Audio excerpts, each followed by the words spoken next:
बिस्मिल्लाहिर्रहमानिर्रहीम अस्सलाम वालेकुम स्टूडेंट्स। आज की इस वीडियो में हम डिस्कस करने जा रहे हैं 11th class physics. Chapter number है हमारा 4 वर्क एंड एनर्जी। और बच्चों आज का जो हमारा टॉपिक है ये बहुत बहुत बहुत इंपॉर्टेंट टॉपिक है, एब्सोल्यूट पोटेंशियल एनर्जी। पेपर में चाहे वो पंजाब बोर्ड का हो, केपीके बोर्ड का, फेडरल का, सिंध का, बलूचिस्तान का, आपको ये question as a Long Beach में नज़र आया होगा। ठीक है, पास पेपर उठा के देखिए, आपको लाजमी ये क्वेश्चन मिलेगा।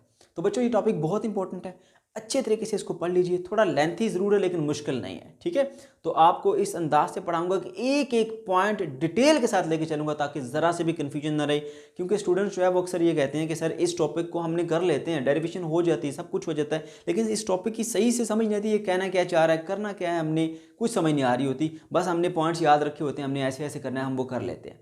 तो बच्चों आपकी तमाम कन्फ्यूजन्स, आपके तमाम मसले यहाँ पे हल होंगे। एक एक पॉइंट को लॉजिक के साथ लेके चलूँगा। वीडियो को कोई भी पोर्शन आपने स्किप नहीं करना, वरना आपके लिए समझना मुश्किल हो जाएगा। वीडियो के साथ बने रहिएगा, कंसेप्ट इंशाल्लाह आपको लाजमी मिलेगा। ठीक है, तो चलिए स्टार्ट करते हैं। सबसे पहले हम बात करते हैं, इसके नेम पे गौर करें, एब्सोल्यूट पोटेंशियल एनर्जी। एब्सोल्यूट का मतलब उर्दू में अगर हम देखें तो असली या एग्जैक्ट अमाउंट कह लें, किसी भी एक पॉइंट के ऊपर जो है वो ये अर्थ है, ये अर्थ की ग्रेविटेशनल फील्ड है। ग्रेविटेशनल फील्ड के अंदर किसी भी एक पॉइंट के ऊपर मैं एक मास को रखता हूँ, उसके पास कितनी पोटेंशियल एनर्जी है, उसकी असल मिकदार कितनी है, एग्जैक्ट अमाउंट कितनी है, वो फाइंड करनी है। ठीक है, उसको हम बोलते हैं एब्सोल्यूट पोटेंशियल एनर्जी। अब आप कहते होंगे कि ग्रेविटेशनल फील्ड के अंदर कोई एक मास की पोटेंशियल एनर्जी तो हम इस mgh के फार्मूले से भी कर लेते हैं, तो फिर ये सारा जो है वो क्यों करना पड़ा हमें। तो बच्चों मैं आपको बता दूं पहले, ये आपके शार्ट क्वेश्चन में भी पूछा जा सकता है। ठीक है, ज़रा गौर से सुनिएगा। ये जो पोटेंशियल एनर्जी फाइंड करने का फार्मूला है ना mgh, ठीक है, ये एक रेफरेंस पॉइंट के लिहाज से पोटेंशियल एनर्जी को मेजर करता है। यहाँ हमने एक ऑब्जेक्ट रखा जिसका वेट w है। ठीक है, तो ज़मीन को हम रेफरेंस पॉइंट लेते हैं, उसका पोटेंशियल 0 मानते हैं, और यहाँ से यहाँ तक जो है ना, जो लाने में इसको वर्क किया उस वर्क के बराबर इसमें पोटेंशियल एनर्जी होती है। ठीक है, हम mgh के फार्मूले से वो फाइंड कर सकते हैं। ठीक है, लेकिन ये पोटेंशियल एनर्जी जो है वो एग्जैक्ट अमाउंट नहीं बताती। पता है क्यों? क्योंकि रेफरेंस पॉइंट चेंज होते रहते हैं। एक एग्जांपल से समझाता हूँ। ये बॉल है जो टेबल से हाइट h1 पर पड़ी है। किसी स्टूडेंट से मैंने पूछा कि बताओ इसकी हाइट क्या है, तो उसने बताया सर इसकी हाइट है mgh1। किसी दूसरे से पूछा, उसने कहा सर इसकी हाइट है mgh1 + h2। दोनों दुरुस्त हैं, दोनों डिफरेंट है, लेकिन वैल्यू दुरुस्त है उसकी। अगर किसी और से पूछूं, वो कोई और रेफरेंस पॉइंट लेता हुआ मुझे उसकी पोटेंशियल एनर्जी तीसरी बता देगा, तो मुझे असल अमाउंट तो पता नहीं चल रही। ये कुछ और अमाउंट बन रही है, ये कुछ और अमाउंट बन रही है, तीसरे रेफरेंस पॉइंट से कुछ और अमाउंट बनेगी। भाई असल अमाउंट कितनी है वो हम इस फार्मूले से नहीं निकाल सकते। उसके लिए फिर हम जो है वो एब्सोल्यूट पोटेंशियल एनर्जी का फार्मूला ड्राइव करते हैं और उसकी हेल्प से वो वैल्यू फाइंड करते हैं। फिर से सुन लें, एब्सोल्यूट पोटेंशियल एनर्जी है क्या? ग्रेविटेशनल फील्ड के अंदर किसी भी एक पॉइंट के ऊपर पड़े हुए मास के पास कितनी अमाउंट है, टोटल असल अमाउंट कितनी है, उसके पास पोटेंशियल एनर्जी की एग्जैक्ट अमाउंट कितनी है, उसको हम बोलते हैं एब्सोल्यूट पोटेंशियल एनर्जी। ठीक है, अच्छा इसमें दूसरा मसला ये होता है कि ये जो mgh का फार्मूला है, इसके अंदर ये आप फार्मूला उसी वक्त इस्तेमाल कर सकते हैं जब g ग्रेविटेशनल एक्सेलरेशन कांस्टेंट होता है।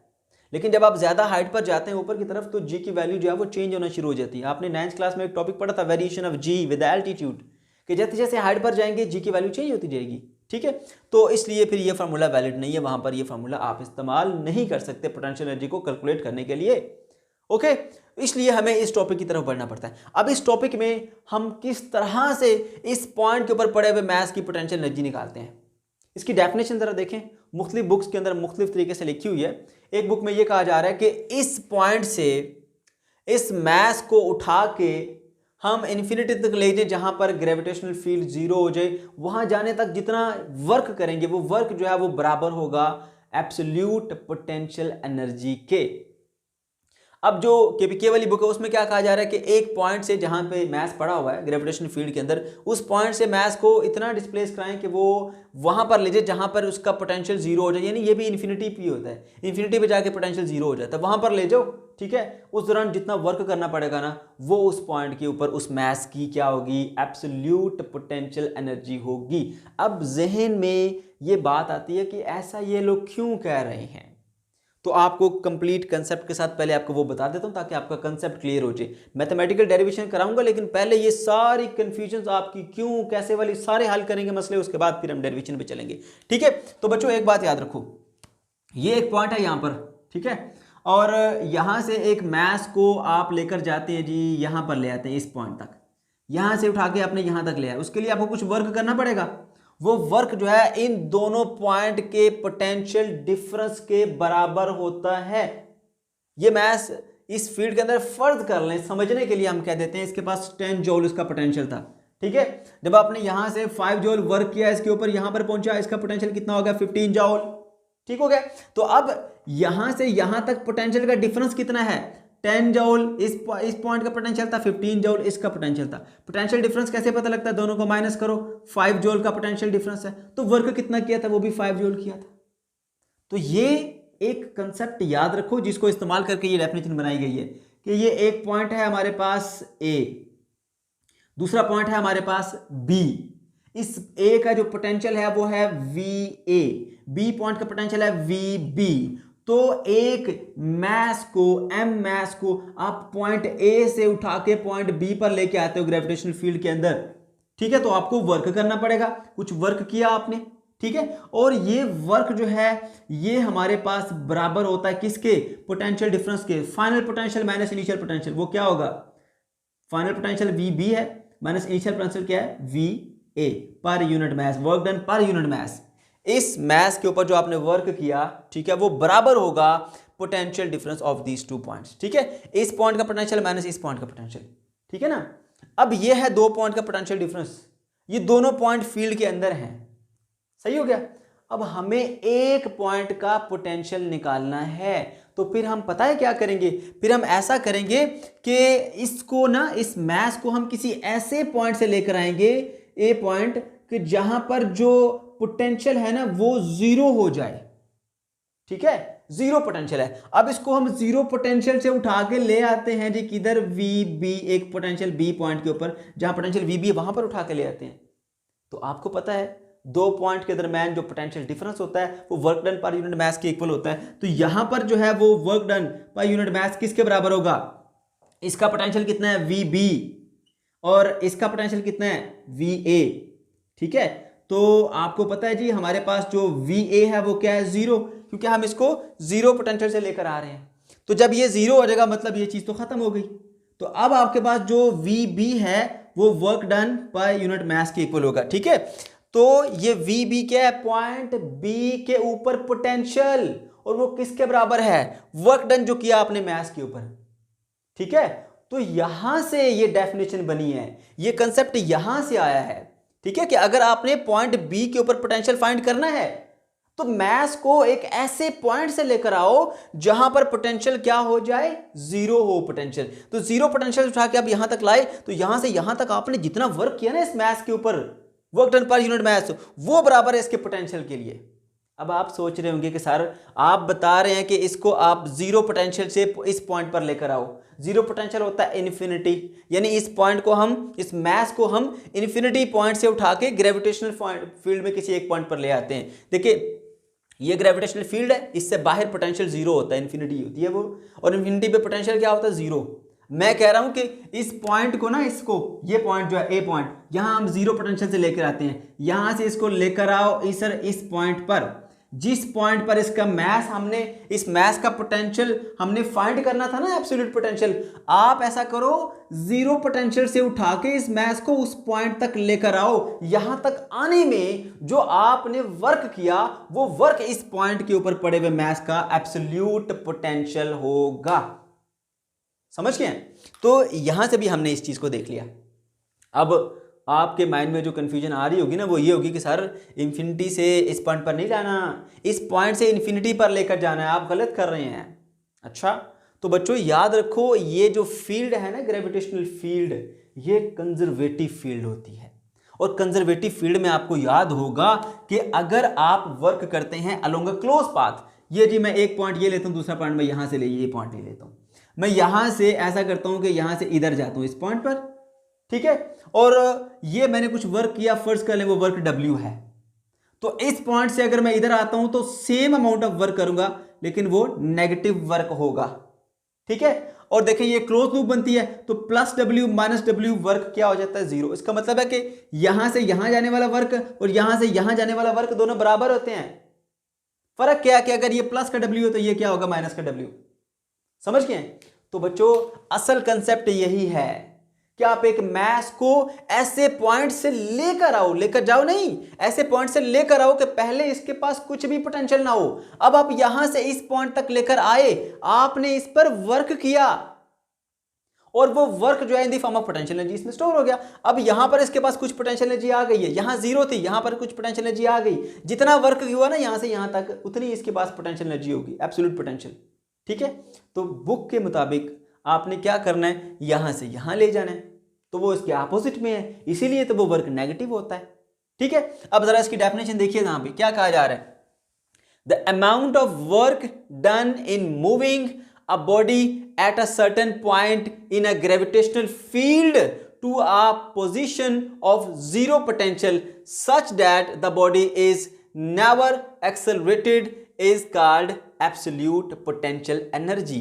अब ये क्या कह रहा है, कहता है कि एक पॉइंट जो ग्रेविटेशनल फील्ड के अंदर है वहां से इसको उठाओ और उधर ले जाओ जहां इसका पोटेंशियल जीरो यानी इन्फिनिटी पर ले जाओ, जहाँ यहाँ पे इसकी फील्ड जो है वो जीरो हो जाएगी, वहाँ पोटेंशियल भी क्या हो जाएगा, जीरो हो जाएगा।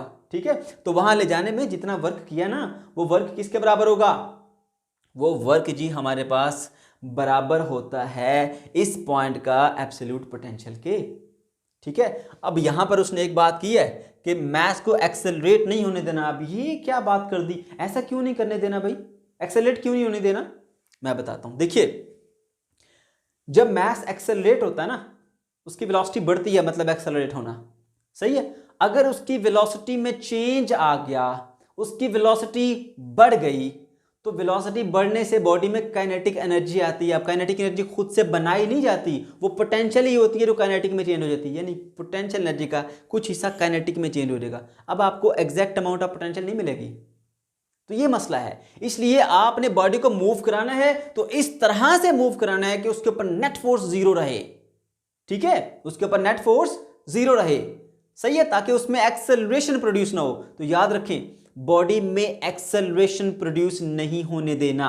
क्यों नहीं होने देना, एक्सेलरेशन प्रोड्यूस होने का मतलब वेलोसिटी में इंक्रीज आएगा। अगर वेलोसिटी में इंक्रीज आएगा तो काइनेटिक एनर्जी बढ़ेगी, तो वो कहां से आई जो काइनेटिक एनर्जी बढ़ रही है, वो बेसिकली पोटेंशियल काइनेटिक में चेंज हो जाएगी, तो फिर आपको पोटेंशियल की एग्जैक्ट वैल्यू नहीं मिलेगी। इसलिए कहा एक्सेलरेट नहीं करना चाहिए मैथ्स को। ठीक है, तो अगर आप ऊपर से नीचे लेके आ रहे हैं तो यूं लेकर आओ, जैसे एक बॉडी को अगर मैं छोड़ता हूं तो ऊपर से नीचे आते हुए लगातार अपनी वेलोसिटी बढ़ाती है, आप उसको यूं लेकर आओ, फोर्स लगा के उसको आराम से लेकर आओ ऐसे, ताकि उसके अंदर एक्सेलरेशन प्रोड्यूस ना हो। समझ गए? अगर नीचे से ऊपर लेके जा रहे हैं तो ऐसे आराम से इसको ऊपर की तरफ लेकर जाएं ऐसे, ताकि इसके अंदर एक्सेलरेशन प्रोड्यूस ना हो। अगर एक्सेलरेशन प्रोड्यूस नहीं होगा मतलब वेलोसिटी में चेंज नहीं आएगा, वेलोसिटी में चेंज नहीं आएगा तो काइनेटिक एनर्जी में चेंज नहीं आएगा, राइट। काइनेटिक एनर्जी इतनी पहले थी उतनी बाद में रहेगी, उसमें कोई चेंज नहीं आएगा। अगर जरा सा काइनेटिक एनर्जी में इंक्रीज आ गया ना तो पोटेंशियल थी जो काइनेटिक में चेंज हुई। हम एनर्जी क्रिएट नहीं कर सकते, जस्ट एक फॉर्म से दूसरी फॉर्म में कन्वर्ट कर सकते हैं। तो ये लॉजिक है इस बात के पीछे कि क्यों कहा गया कि बॉडी को एक्सेलरेट नहीं करना चाहिए। अच्छा जी, तो बच्चों अभी आपने ये सीखा कि हमने यहाँ से क्या करना है, जीरो पोटेंशियल से इस पॉइंट तक लेकर आना है। जितना वर्क करेंगे उतना ही इस पॉइंट के ऊपर पड़े हुए मैथ्स के पास एब्सोल्यूट पोटेंशियल एनर्जी होगी। आपकी बुक ने कहा नहीं यहाँ से उठा के यहाँ ले जाओ, तो कोई बात नहीं, वर्क दोनों बराबर है, कंजर्वेटिव फील्ड है, तो जस्ट आपका जो बुक वाला वर्क है वो नेगेटिव हो जाएगा। अगर ये वर्क पॉजिटिव है तो आपकी बुक वाला वर्क नेगेटिव हो जाएगा। अब मैं आपको एक और लॉजिक से बताता हूँ कि आखिर हम ये जीरो रेफरेंस का ताल्लुक क्यों लेकर आते हैं, ताकि आपका कंसेप्ट बिल्कुल क्लियर हो जाए। उसके बाद फिर हम मैथमेटिकल डेरिवेशन की तरफ बढ़ेंगे। देखो बच्चों, मेरे पास एक बॉक्स है, उस बॉक्स में ना कुछ अमाउंट पड़ी है, पहले से पैसे पड़े हुए हैं, ठीक है। आपने क्या किया, उसमें 100 रुपीज ऐड कर दिया। अब मैं आपसे पूछता हूं, बताओ भाई इसके अंदर एब्सोल्यूट अमाउंट कितनी है, net amount, total amount, exact amount, असल अमाउंट कितनी है। बोलेगे सर मुझे नहीं पता। क्यों? कि पहले से कुछ पड़े हुए थे, जो मैंने ऐड किया 100 वो मुझे पता है, इसमें 100 का इजाफा हुआ है, लेकिन अब एब्सोल्यूट अमाउंट कितनी है मुझे पता नहीं है। लेकिन अगर मैं ऐसा करता कि इस बॉक्स को जीरो से लेकर आता, यानी इसके पास पहले कुछ अमाउंट ना होते, ये जीरो पर होता। अब अगर वो लड़का उसमें 100 रुपीज ऐड करता है, पहले बॉक्स जीरो पे था, उसके पास कुछ एनर्जी नहीं थी, अब उसने 100 ऐड किए तो नेट अमाउंट या एब्सोल्यूट अमाउंट कितनी होगी, 100 होगी। क्यों? उसके पास पहले तो कुछ नहीं थी, जो ऐड किया आपने ऐड किया, तो अब उसके पास जो टोटल अमाउंट है वो आप बता सकते हैं, ठीक है। इसीलिए अगर एक मैथ पहले से पोटेंशियल एनर्जी में पड़ा हुआ है तो उसके पास कुछ ना कुछ पहले से एनर्जी है, जो आप वर्क करेंगे वो एनर्जी उसमें ऐड हो जाएगी। एक्चुअल अमाउंट ऑफ एनर्जी क्या आप नहीं बता सकते, क्यों? पहले वाली एनर्जी का पता नहीं है। अब दूसरा केस देखिए, अब अगर उसके पास बॉक्स में पहले से पैसे हों और हम उससे लड़के से पूछे बताओ भाई इसके पास टोटल अमाउंट कितनी है इस बॉक्स में पड़ी, वो नहीं बता सकता। मैं कहता हूं कि ऐसा करो, इस बॉक्स को इसकी जितनी भी अमाउंट है इसको जीरो कर दो, निकाल लो सारे। मैंने उसके पास ऐसे अंडेल दिए, बॉक्स खाली कर दिया, बॉक्स को मैं ले आया जीरो पर, पहले उसमें कुछ अमाउंट थी, निकाल के मैं उसको जीरो पर ले आया, वो अमाउंट उसके पास चली गई, वो अमाउंट गिन लेगा तो बता देगा आपको कि इस बॉक्स के पास कितनी अमाउंट है। लेकिन एग्जैक्ट अमाउंट या एब्सोल्यूट अमाउंट बॉक्स में कितनी थी वो तभी बता पाएगा अगर मैं इस बॉक्स को बिल्कुल खाली कर दूंगा, जीरो कर दूंगा। अगर मैंने कुछ निकाल के दिए, कुछ पड़े रहे, तो फिर भी वो नेट जो है वो अमाउंट नहीं निकाल पाएगा। फिर सुने बच्चों, बॉक्स में कुछ पैसे थे, ठीक है, अब मैं पूछता हूं कि नेट कितनी अमाउंट पड़ी है या असल में कितनी अमाउंट पड़ी हुई है, एब्सोल्यूट कितनी अमाउंट है इस बॉक्स के अंदर, वो नहीं बता सकता। अब मैं अगर ये जानना चाहता हूं कि अमाउंट, नेट अमाउंट कितनी है इसके अंदर, तो मैं अगर उसको बॉक्स को जीरो पर ले जाता हूं, उस टोटल अमाउंट से उस बॉक्स को जीरो पर ले जाता हूं, यानी सारा खाली कर देता हूं, तो फिर वो काउंट कर लेगा। जब उसके पास गए, उसको पता चल गया जो मेरे पास है बस वही है, बॉक्स में तो कुछ भी नहीं है, तो इसका मतलब बॉक्स में टोटल इतने रुपए थे, गिन के बता देगा। लेकिन अगर मैंने ऐसा ना किया, मैं इसको जीरो नहीं करता, मैं कुछ निकाल के देता हूं, कुछ बॉक्स में रहने देता हूं, तो फिर वो मुझे ये नहीं बताएगा कि इसके पास टोटल अमाउंट बॉक्स में कितनी थी। इसलिए जीरो के साथ रिलेट करना जरूरी है। या बॉक्स को जीरो से भरना स्टार्ट करो या भरे को जीरो पर ले जाओ, दोनों सूरतों में आपको नेट अमाउंट का पता चल जाएगा कि बॉक्स के अंदर नेट अमाउंट कितनी है, बॉक्स के अंदर एब्सोल्यूट अमाउंट कितनी है, असल अमाउंट कितनी है। समझ गए? तो यही कंसेप्ट यहां पर भी इस्तेमाल होता है कि इस पॉइंट पर अगर आपने पोटेंशियल एनर्जी इसके अंदर फाइंड करनी है कि टोटल अमाउंट कितनी है, तो या यहां से उठा के इसको जीरो पर ले जाओ या जीरो से उठा के इसको यहां पर ले आओ। दोनों सूरतों में जो वर्क करना पड़ेगा वो वर्क आपके पास बराबर होगा कितना, एब्सोल्यूट पोटेंशियल एनर्जी के। समझ गए? ओके जी। तो अब हमें यह पता चल गया कि हमने करना क्या है, यहां से यहां जीरो पोटेंशियल तक ले जाने में इसने जितना वर्क किया, ठीक है, पर यूनिट मास, वो वर्क जो है वो हमारे पास क्या है, एब्सोल्यूट पोटेंशियल एनर्जी है। तो अब हम उसके लिए एक मैथमेटिकल रिलेशन ड्राइव करते हैं, तो आपको सिखाऊंगा कि किस तरह से आप ये डेरिवेशन निकालेंगे। चलिए बढ़ते हैं डेरिवेशन की तरफ। स्टूडेंट्स, आपने सीख लिया कि ग्रेविटेशनल फील्ड के अंदर कोई एक किसी पॉइंट पर मैस पड़ा हुआ है, वहां से उठा के आप उस मैस को शिफ्ट करेंगे कहां पर, ऐसी जगह जहां पर फील्ड जीरो हो जाए, यानी इन्फिनिटी पर। तो यहाँ इस पॉइंट से इन्फिनिटी तक जाने के लिए जो वर्क करना पड़ा, वो वर्क हमारे पास किसके बराबर होता है, वो वर्क जी हमारे पास बराबर होता है एब्सोल्यूट पोटेंशियल एनर्जी के। तो चलिए वो वर्क कैलकुलेट करते हैं और वही वर्क हमारे पास एब्सोल्यूट पोटेंशियल एनर्जी के बराबर होगा। देखिए जी, ये आगे हमारे पास अर्थ, ठीक है, और अर्थ की फील्ड के अंदर एक पॉइंट है, ये पॉइंट नंबर 1, यहां पर एक मैस पाया जा रहा है। मैं यहां बना देता हूं मैस, ये वो मैस है, ठीक है, और इस मैस को हमने यहां से उठा के इतना दूर ले जाना है। मान लीजिए n वो पॉइंट है जहां पर जो है वो ये इन्फिनिटी डिस्टेंस पे चला जाता है और यहां पर पोटेंशियल जीरो हो जाता है। तो यहां से उठा के हम यहां तक ले जाएंगे, तो जितना हमें यहां से यहां जाने तक वर्क करना पड़ेगा ना, वो वर्क हमारे पास जी बच्चों इक्वल होगा किसके, एब्सोल्यूट पोटेंशियल एनर्जी के। तो बेसिकली आपने वर्क कैलकुलेट करना है from point 1 to point n कह लें या पॉइंट इन्फिनिटी कह लें। n हमारे पास इन्फिनिटी पॉइंट पर है, ठीक है, यहां पर मैं लिख देता हूं इन्फिनिटी, ठीक है, ओके। अब आपको ये पता होना चाहिए कि दो मैसेज के दरमियान जब फासला बढ़ता है तो उनके दरमियान फोर्स कम हो जाती है। यानी यहाँ से जैसे जैसे मैस ऊपर जाएगा तो अर्थ के और इसके दरमियान फासला जो है वो बढ़ता रहेगा, तो इसके ऊपर जो ग्रेविटेशनल फोर्स है वो वेरी कर जाएगी। इसका मतलब यहाँ से लेकर यहाँ तक जाते हुए जो ग्रेविटेशनल फोर्स है वो एक जैसी नहीं रहती, कॉन्स्टेंट नहीं रहती, वो वेरिएबल है। तो आपने सीखा था work done by the variable force, वो आप कैसे करते हैं कि जितना भी आपके पास डिस्टेंस है उसको छोटे छोटे पैचेस में इस तरह डिवाइड करते हैं कि एक पैच के अलोंग जो फोर्स है वो कांस्टेंट रहती है, ठीक है। फिर आप क्या करते हैं, उन पैचेस के अलोंग वर्क कैलकुलेट कर लेते हैं। यहाँ पर वर्क कैलकुलेट कर लेंगे, इस पैच का वर्क कैलकुलेट कर लेंगे, इस पैच का करते करते सारे पैचेस का वर्क कैलकुलेट करके टोटल वर्क हासिल कर लेंगे। फिर वो जो टोटल वर्क आपको मिलेगा ना पॉइंट 1 से लेकर n तक या इन्फिनिटी तक, वो बराबर होगा जी एब्सोल्यूट पोटेंशियल एनर्जी के, ठीक है। तो चलिए जी वर्क कैलकुलेट करते हैं, लेकिन बच्चों उस वर्क को कैलकुलेट करने में, उस वर्क को सिंपलीफाई करने में एक छोटी सी हमारे पास डेरिवेशन है जो कि बहुत ज़्यादा हेल्प आउट करेगी। पहले आपको वो डेरिवेशन सिखाऊंगा, उसके बाद बताऊंगा कि मैंने ये क्यों बताया, ये मैंने क्यों की, इसकी क्या लॉजिक थी, क्यों मैंने ये सारा किया, क्योंकि पहले बताऊंगा तो आपको समझना मुश्किल हो जाएगा।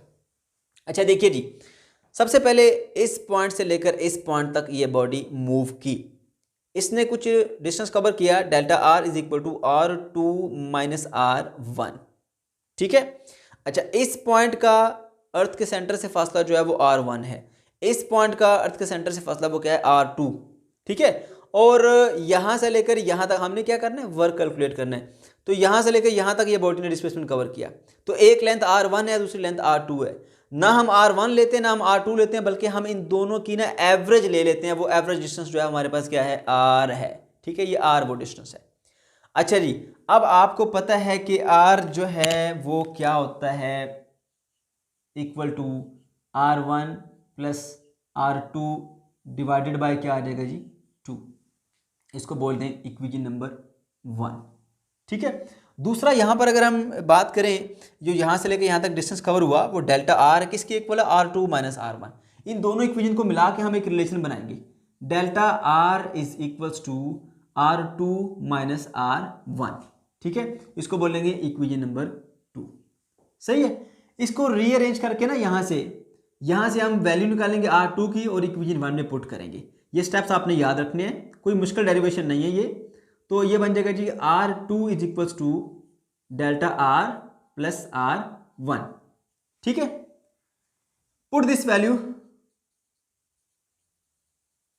इन इक्वेशन नंबर 1। इक्वेशन नंबर 1 में पुट करिए, R is equals to R1 plus R2 की जगह पर आप लिख दें ये वाली वैल्यू R2 की, क्या होगा जी, R1 प्लस डेल्टा R, ठीक है। और डिवाइडेड बाय क्या लिखा हुआ है यहाँ पर नीचे 2।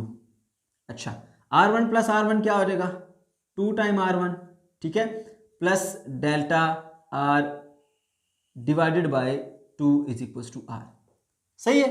अब आप क्या करें, 2 को दोनों तरफ डिवाइड कर दें, R इज इक्वल्स टू, इससे 2 कट जाएगा, R1 बचेगा, प्लस ये बन जाएगा डेल्टा R डिवाइडेड बाय 2। उसके बाद नेक्स्ट स्टेप आपने करना है R का स्क्वायर। इसकी लॉजिक मैं अभी नहीं बताऊंगा, पहले जब यहां इस्तेमाल करूंगा फिर बताऊंगा, आपको पता चलेगा कि हमने ये सारा रिलेशन क्यों किया। R square is equal to आ जाएगा आपके पास R1 plus delta R divided by 2 इस पूरे का स्क्वायर। ओके, तो A plus B whole square का फॉर्मूला लगाइए। R स्क्वायर किसके इक्वल बन जाएगा, R1 का square plus delta R by 2 इसका स्क्वायर आ जाएगा, plus 2 R1 into delta R divided by 2, ठीक है। यानी R स्क्वायर बराबर हो गया A plus B whole square का फॉर्मूला ओपन किया, A square B square 2AB, ठीक है। तो यहां पर ये 2 इस 2 से कट जाएगा। Delta R mean small change, यहां पर डेल्टा R जो है वो उसका स्क्वायर वो बहुत ही स्मॉलर है, किसके मुकाबले में, R1 के स्क्वायर के मुकाबले में। डेल्टा मीन स्मॉल चेंज, और स्मॉलर चेंज या स्मॉलर वैल्यू का जब हम कोई हाई पावर लेते हैं तो वो और भी स्मॉल हो जाती है। लाइक यहाँ पर देखें 0.5 को अगर मैं मल्टीप्लाई करता हूँ या इसका स्क्वायर लेता हूँ, ठीक है, तो ये बन जाता है 0.25, यानी और छोटा हो गया। इसी तरह से डेल्टा आर स्मॉल चेंज है, स्मॉल नंबर का स्मॉल वैल्यू का स्केल लेने से वो फर्दर स्मॉल हो जाती है, इसलिए delta R square is very very small. तो हम इसको निग्लेक्ट कर सकते हैं, इसको हम निग्लेक्ट करेंगे। So R square is equal to R1 का स्केयर, और यहाँ पर प्लस यहाँ पर क्या आ जाएगा जी, delta R into R1। Delta R की दोबारा यहां पर वैल्यू पुट करेंगे, डेल्टा आर बराबर है R2 माइनस R1 के। R square is equal to R1 का स्केयर प्लस R1 इंटू क्या आ जाएगा हमारे पास, डेल्टा आर की वैल्यू क्या थी, R2 माइनस R1। अब स्टूडेंट्स R1 को इनसे मल्टीप्लाई करें, R1 का square plus R1 R2 minus R1 का स्केयर, तो प्लस R1 का स्केयर माइनस R1 का स्केयर आपस में कट गए, तो आपके पास R स्केयर की वैल्यू आई क्या, R1 R2। लो जी, बस इतना सा ये काम था। ये स्टेप्स आपको याद रखने, स्टूडेंट से बोलने नहीं है। 2 इक्वेशन है, एक आपके पास एवरेज जो है वो रेडियस R और दूसरा डेल्टा R, इन दोनों इक्वेशन को मिक्सचर बना के आपने R स्केयर की वैल्यू निकाल के रख लेनी है। ये R स्केयर की वैल्यू हमने क्यों निकाली और ये हमें क्या हेल्प आउट करेगी आगे चल के देखेंगे। ओके, हमारा जो मेन मकसद था वो क्या था, हमने वर्क कैलकुलेट करना है इस पॉइंट से लेकर इस पॉइंट तक। पहले यहां से लेकर यहां तक वर्क कैलकुलेट करते हैं। W1 हमारे पास क्या होगा, W1 1 से लेकर कहां तक कर लेते हैं, बल्कि 1 से लेकर 2 तक, W1 से 2 तक। तो आपको पता है ना बच्चों, वर्क का क्या फार्मूला होता है, W is equals to F D cos of theta. सही है। तो जब हम पॉइंट 1 से लेकर पॉइंट 2 तक जा रहे हैं, ठीक है, यहां पर जो फोर्स है वो क्या होगी, ग्रेविटेशनल फोर्स, वो किसके बराबर होती है, F is equal to G M, M over क्या होता है नीचे आर का स्क्वायर, ठीक है, और मल्टीप्लाई बाय क्या होगा इसके साथ डिस्प्लेसमेंट, डिस्प्लेसमेंट कितना कवर हुआ यहां से लेकर यहां तक, डेल्टा आर, मैं लिख देता हूं जी डेल्टा आर डिस्प्लेसमेंट कवर हुआ, कॉज ऑफ थीटा, थीटा कितना बनता है यहां पर 180, पता है क्यों 180 बनता है, क्योंकि यहां पर जो फोर्स लग रही है ग्रेविटेशनल वो नीचे को लग रही है, डिस्प्लेसमेंट कवर हो रहा है वो ऊपर को कवर हो रहा है, तो फोर्स और डिस्प्लेसमेंट में जो एंगल है ये देखें, दोनों में एंगल जो है वो क्या है, अपोजिट है। यहां पर ये फोर्स है एफ जी ग्रेविटेशनल फोर्स और डिस्प्लेसमेंट डेल्टा आर वो ऊपर को कवर हो रहा है, इन दोनों में एंगल कितना होगा 180, इसलिए मैं लिखता हूं एंगल कॉस का 180 डिग्री, ठीक है। तो कॉस 180 भी होता है -1, आपको मिल जाएगा, वो माइनस में शुरू में लगा देता हूं, कॉस 180 क्या होता है -1, वो -1 उसकी जगह मैंने माइनस शुरू में लगा दिया, ये जी, ये एम, ये भी एम और डिवाइडेड बाय आर का स्क्वायर, और बच्चों ये डेल्टा आर की वैल्यू पुट कर दो, अब डेल्टा आर की वैल्यू है जी हमारे पास R2 - R1। अब देखो मैंने ये जो कैलकुलेशन करके रखी है ना, यहां पर नीचे नजर आ रहा होगा आर स्क्वायर, इस आर स्क्वायर की वैल्यू जो है ना वो यहां से निकाल के आपने इसमें पुट करनी है। अगर आप ये पुट नहीं करते आपकी कैलकुलेशन आगे नहीं बढ़ती, वर्क को ऐड करते हुए आपको प्रॉब्लम आएगी। तो आपने ये एवरेज रेडियस और जो डिस्प्लेसमेंट है डेल्टा आर, इन दोनों को मिक्सचर बना के इस आर स्क्वायर के लिए एक वैल्यू ड्राइव की, R square is equal to R1 multiply by R2, ठीक है। ये पॉइंट 1 से लेकर पॉइंट 2 तक गया, ठीक है, तो ये डेल्टा आर की वैल्यू थी, सही है। तो आर जो है इनके दरमियान एवरेज है आर, तो वो किसके बराबर आ रही है, आर स्क्वायर किसके बराबर होगा, वो बराबर होगा R1 मल्टीप्लाई बाय R2। अब मैं जब यहां पर पुट करूंगा आपको बताता हूं कि इसने क्या आसानी हमारे लिए पैदा की और इस वजह से हमने इसको रिलेशन को बनाया, -G M, M आ गया, और इसके R की जगह मैं क्या लिख देता हूं जी, बल्कि इसके नीचे डायरेक्टली लिख देता हूं मैं R1 R2, इधर लिख दूंगा R2 - R1। अब मैं अगले स्टेप में ना यहां के बजाय यहां लिख सकता हूं, क्योंकि ये दोनों मल्टीप्लाई हो रहे हैं ना, मैं यहां लिखूं या यहां लिखूं उससे मुझे फर्क नहीं पड़ता। तो ये आ जाएगा जी -G M M R2 divided bye R1 R2 minus R1 divided by R1 R2। अब देखिए ये कटिंग हो जाएंगे, ये R स्क्वायर से R2 से कट जाएगा, सॉरी, और R1 से कट जाएगा, तो मेरे पास वर्क आ गया -G M M इंटू ये आ जाएगा 1 divided by R1 minus 1 divided by R2। तो इस तरह से मैंने वर्क कैलकुलेट कर लिया। अब अगर मैं ये आर स्क्वायर की वैल्यू ना पुट करता R1 R2, तो मेरे लिए ये कैलकुलेशन करके इसको सिंप्लीफाई करना मुश्किल होता, और उसके बाद ये जो टर्म है ना, इन जैसी टर्म को ऐड करते हुए भी आपको बताऊंगा ये बड़ी आसानी हो जाती है, ठीक है। तो ये आर स्क्वायर की वैल्यू फाइंड करने के लिए मैंने इन दोनों को मिक्स करके एक रिलेशन बनाया था। ये मैंने आर की वैल्यू बनाई, फिर उसके बाद जो स्क्वायर लिया, स्क्वायर लेने का भी पर्पस क्या था, यही था कि यहाँ पर हमने आर स्क्वायर की वैल्यू पुट करनी है, इसीलिए मैंने दोनों तरफ स्क्वायर लिया था, और स्क्वायर लेने के बाद मैंने ये रिलेशन बनाया। अब देखिए आर स्क्वायर R1 R2 के इक्वल आया, जिससे हमारा रिलेशन सिंप्लीफाई हो गया। ओके, तो ये आपने वर्क कैलकुलेट कर दिया कहाँ से कहाँ तक, पॉइंट 1 से पॉइंट 2 तक। इसी तरह से फिर हम वर्क कैलकुलेट करेंगे जी पॉइंट 2 से लेकर पॉइंट 3 तक। अब अगली बार भी हमें ऐसा बार बार नहीं करना पड़ेगा, ये एक बार हमने कर लिया, हमें पता था कि R1 से R2 तक जाते हुए जो आर स्क्वायर आया वो R1 R2 आया। अब अगली बार हम खुद से याद रख लेंगे कि जब 2 से 3 पर जाएंगे तो अब इनका जो एवरेज आएगा रेडियस वो कितना आएगा, R2 मल्टीप्लाई बाय R3 आएगा। ऑटोमेटिकली हमने ये याद रख लिया। जब हम वर्क करेंगे पॉइंट 2 से लेकर पॉइंट 3 तक, तो वो क्या होगा, फोर्स इनटू डिस्प्लेसमेंट। फोर्स क्या होगी, ग्रेविटेशनल फोर्स, जिसके बराबर होती है जी G M ओवर R का स्क्वायर, और साथ में क्या आएगा डेल्टा R कॉज ऑफ 180, क्योंकि मैं बता चुका हूं कि फोर्स नीचे को लग रही है, डिस्प्लेसमेंट ऊपर को हो रहा है, तो कॉज 180 होगा। तो इसमें मैं डायरेक्ट करूंगा G M डेल्टा R की जगह क्या लिखूंगा, आपको पता है ये डेल्टा R है, इस बार पॉइंट 2 से लेकर पॉइंट 3 तक जाते हुए वो R3 माइनस R2 होगा। तो ये आ गया जी R3 माइनस R2, और नीचे ये जो R का स्क्वायर है ना, उसको मैं इसके नीचे अलग से लिख देता हूं यहां पर ऐसे करके, वो क्या आएगा R2 R3, ठीक है, क्योंकि लास्ट टाइम जो R का स्क्वायर था वो R1 R2 था जब आप वर्क कर रहे हैं 1 से 2 तक। अगली बार जो आपका r का स्क्वायर है वो R2 R3 के बराबर होगा जब आप वर्क कर रहे हैं 0.2 से 0.3 तक। ठीक है, अब दोनों के नीचे अलग अलग करके जब आप डिवाइड करेंगे यहाँ माइनस भी आएगा, क्योंकि cos 180 पे क्या होता है माइनस, माइनस जी एम और साथ में यहां पर आ जाएगा जी, ये इससे कटिंग होगा, अलग अलग करके कटिंग करें। ठीक है, R3 जब इनसे डिवाइड किया R3 कट जाएगा और 1/R2 बच जाएगा, R2 माइनस इसको फिर इससे डिवाइड करेंगे। ठीक है, अलग अलग करके, मैंने एक स्टेप बीच में नहीं किया जैसे मैंने यहां पर किया था, अब आपने खुद करना है ये स्टेप। तो R2 से कट जाएगा, 1/R3 बच जाएगा आपके पास। तो ये आ गया आपके पास वर्क फ्रॉम 0.2 से 0.3। ठीक है, उसके बाद इसी तरह से वर्क 0.3 से लेकर 0.4 तक आपने कैलकुलेट करना है। वो वर्क किसके बराबर होगा, बिल्कुल इसी तरह से जो फोर्स होगी वो ग्रेविटेशनल फोर्स जी एम। ठीक है, और डिवाइडेड बाय क्या होगा, आर का स्क्वायर, इधर क्या आएगा डेल्टा आर और कॉस ऑफ 180। ठीक है, तो इसी तरह याद रखो बच्चों, cos 180 पे माइनस होता है, -1, तो माइनस शुरू में आ गया, जी एम। अब नीचे क्या है, आर का स्क्वायर। तो हर बार आपको पता है जब 1 से 2 तक जाते हैं तो आर का स्क्वायर बराबर था R1 इंटू R2। जब 2 से 3 पे गए थे तो आर का स्क्वायर बराबर था R2 इंटू R3। इसी तरह जब आप 3 पॉइंट से 4 पॉइंट तक जा रहे हैं तो अब आपका आर स्क्वायर किसके बराबर होगा, R3 इंटू R4। और डेल्टा आर किसके बराबर होगा, R4 माइनस R3 के बराबर होगा। दोनों के नीचे अलग अलग करके डिवाइड करेंगे। तो बच्चों आपको मैं डायरेक्ट कर रहा हूं, आपने पूरा स्टेप करना है, minus G am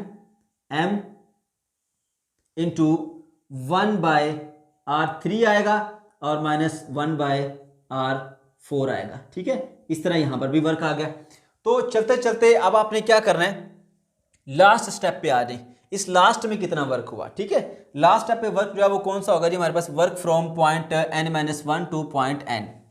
so work from point n-1 to point n, वो वर्क किसके बराबर होगा जी हमारे पास, इसी तरह से ग्रेविटेशनल फोर्स किसके बराबर है, जी एम ओवर नीचे क्या आएगा, आर का स्क्वायर, और साथ में मल्टीप्लाई क्या होगा, डेल्टा आर, और साथ में क्या होगा, कॉस ऑफ 180 डिग्री। आपको मैंने बताया क्योंकि फोर्स और डिस्प्लेसमेंट दोनों ऑपोजिट हैं तो इस केस में वर्क नेगेटिव होता है।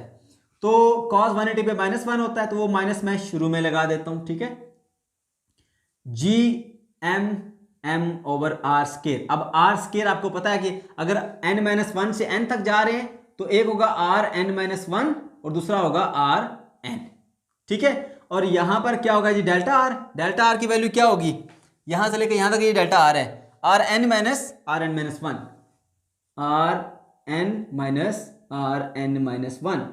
ठीक है, दोनों के नीचे आप इसको डिवाइड कर लेंगे।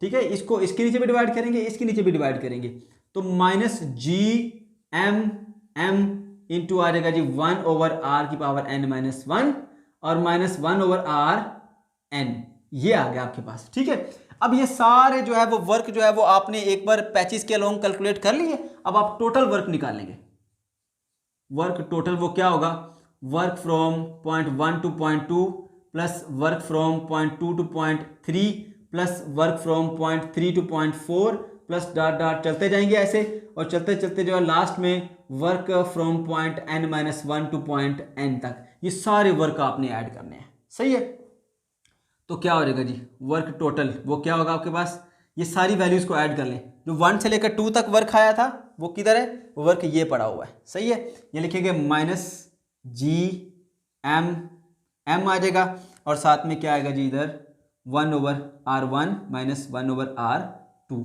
ठीक है, अब नेक्स्ट वर्क ऐड करना है, वो क्या है हमारे पास, ये वाला माइनस जी, वो भी नेगेटिव है तो चलिए यहाँ माइनस लगा देंगे, जी एम और साथ में क्या आएगा 1/R2 माइनस 1/R3। ठीक है, इसी तरह साथ चलते जा रहे हैं आगे। तो चलते चलते हम यहाँ पे 3 वाला वर्क भी लिख लेते हैं। ये वाला वर्क आ गया जी हमारा माइनस ही आएगा क्योंकि यहाँ पर सारे के सारे वर्क नेगेटिव है, माइनस लगा दें, जी एम इंटू क्या होगा 1/R3 माइनस 1/R4 ऐसे, और यहाँ से चलते चलते चलते चलते फिर माइनस में क्या आएगा लास्ट में work, minus G M into 1/Rn-1 minus 1/Rn। लो जी ये वर्क आ गई। अब इन सबको अगर हम देखें तो minus G M M minus G M M minus G M M सब में कॉमन है, तो आप इन सब में ये ले लें common. Total work is equal to minus G M M common ले लिया। कॉमन देने के बाद बाकी सारे के सारे क्या बचेंगे जी, 1/r1 minus 1/r2 plus 1/r2 minus 1/r3 plus 1/r3 minus 1/r4।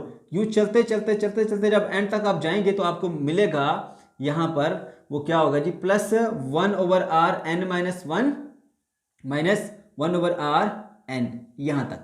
तो आप देखेंगे कि पहली टर्म को छोड़ के और आखिरी टर्म को छोड़ के बीच वाली सारी की सारी टर्म आपस में कटेंगी। ये देखें माइनस 1/r2 प्लस 1/r2 कट जाएंगी, माइनस 1/r3 प्लस 1/r3 कट जाएंगी। इसी तरह हर टर्म नेक्स्ट से कटती जाएगी, ये कटती जाएगी। ये वाली टर्म जो है आगे किसी से कटेगी, ये वाली इससे पहली वाली से कटेगी।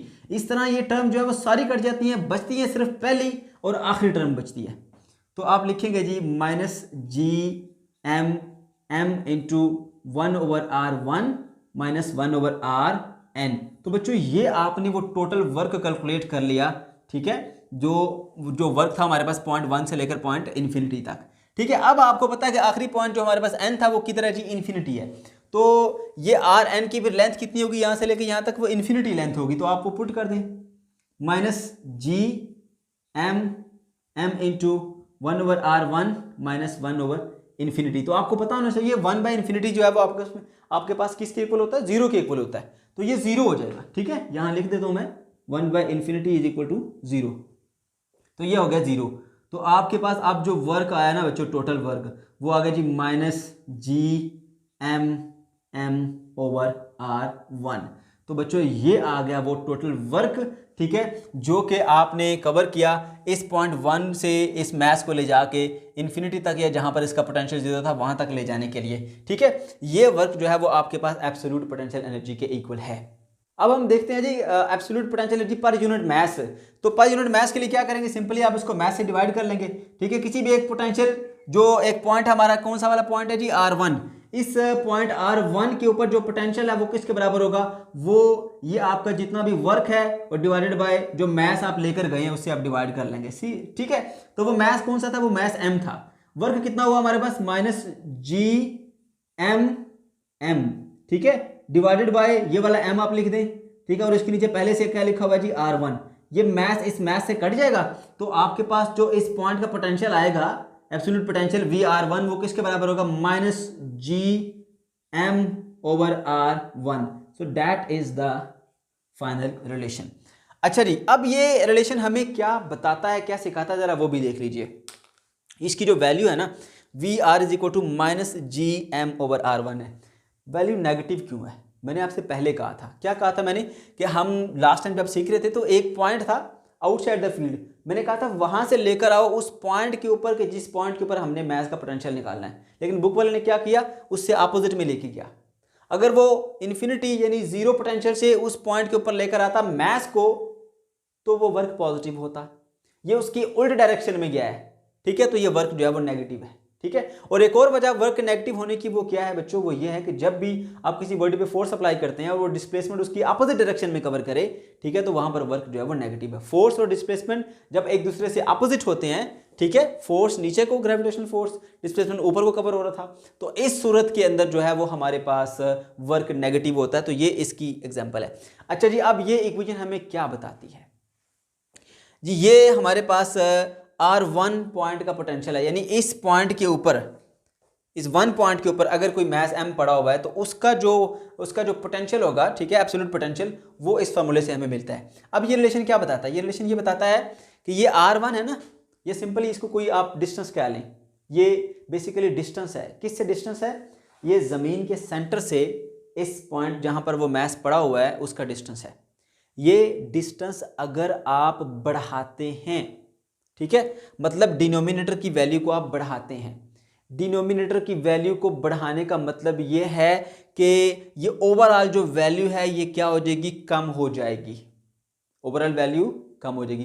क्योंकि आपको पता है 100 एक नंबर है ना, उसके नीचे डिनोमिनेटर छोटा रखें 2, तो आपको वैल्यू में देता है वो 50।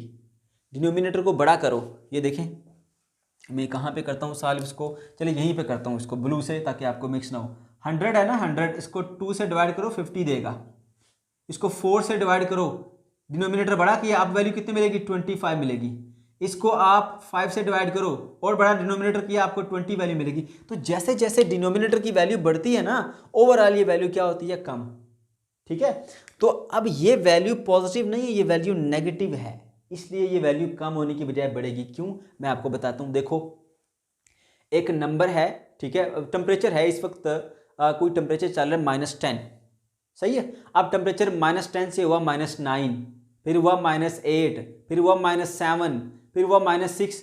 तो ये क्या, नेगेटिव वैल्यू कम हो रही है। नेगेटिव वैल्यू कम होने का मतलब टेम्परेचर इंक्रीज कर रहा है। ठीक है, अब इसी तरह -5, -4, -3, -2, -1, अब ये नेगेटिव वैल्यू कम हो रही है ना, लेकिन इसका मतलब क्या है कि बेसिकली इंक्रीज आ रहा है। -1 से फिर 0 पे गया, फिर 0 से आगे 1, 2, 3, 4, 5, 6, 7, 8 बढ़ता जा रहा है। तो नेगेटिव वैल्यू का कम होने का मतलब होता है इंक्रीज। क्या मतलब होता है, इंक्रीज। अब देखिए जरा यहां पर, ये जो पोटेंशियल था -gm/r, जैसे जैसे ये नीचे वाली वैल्यू यानी distance of a mass from the centre of the earth वो इंक्रीज करता जाएगा, ये नेगेटिव वैल्यू डिक्रीज करती जाएगी। नेगेटिव वैल्यू डिक्रीज करने का मतलब है कि इस पोटेंशियल में इंक्रीज आता जाएगा। जैसे जैसे आप नीचे से ऊपर जाते जाएंगे, पोटेंशियल में इंक्रीज आता जाएगा, पोटेंशियल में इंक्रीज आता जाएगा। ठीक है, फिर सुन ले, मैं एक बार फिर बता देता हूं बच्चों, ये एक नेगेटिव रिलेशन है -gm/r। ठीक है, r क्या है, r फासला है मैस का जमीन के सेंटर से। जैसे जैसे आप जमीन के सेंटर से फासला बढ़ाएंगे, यानी r की वैल्यू बढ़ाएंगे, r की वैल्यू बढ़ाने से gm/r का नंबर छोटा होता जाएगा, और ये नेगेटिव नंबर है। नेगेटिव नंबर के छोटे होने का मतलब इंक्रीज होता है। जैसे मैंने टेम्परेचर की एग्जांपल दी कि टेम्परेचर -10 से -9, -7, -8, -6, -4, 3, 2, 1 इस तरह चलता आ रहा है। तो बेसिकली ये क्या हो रहा है, टेम्परेचर में इंक्रीज आ रहा है, क्योंकि नेगेटिव नंबर डिक्रीज हो रहा है। जब -10 से -9 पर आया, -8 पर आया, -7 पर आया, नेगेटिव नंबर डिक्रीज हो रहा है, बट एक्चुअली टेम्परेचर क्या कर रहा है, इंक्रीज कर रहा है। इसीलिए जैसे जैसे आप ये फासला बढ़ाएंगे अर्थ के सेंटर से, वैसे वैसे क्या होगा, फासला बढ़ाने से ये नेगेटिव वैल्यू डिक्रीज होगी। नेगेटिव वैल्यू डिक्रीज होने का मतलब इंक्रीज होता है।